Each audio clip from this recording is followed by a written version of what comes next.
আসসালামু আলাইকুম রহমতুল্লাহি ওবরাকাতু। প্রিয় নবম শ্রেণীর শিক্ষার্থীরা, আজকে তোমাদের উচ্চতর গণিতের 3টি অবজেক্টিভ শেখাবো। তো চলো আমরা প্রশ্নটা দেখে নিই। প্রশ্নটা হচ্ছে √49 - 7⁴ ডিভাইডেড বাই √36। তো আমরা √36কে আমরা লিখতে পারি 6² রুটের রুট।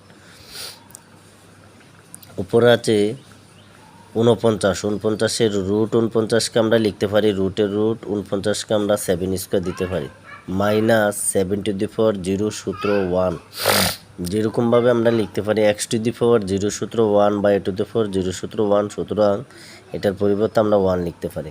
তাইলে রুট স্কোয়ারে কাটা 7 - 1, 7 থেকে 1 বিয়োগ করলে 6 থাকে, আর নিচে রুট স্কোয়ারে কাটা থাকবে 6।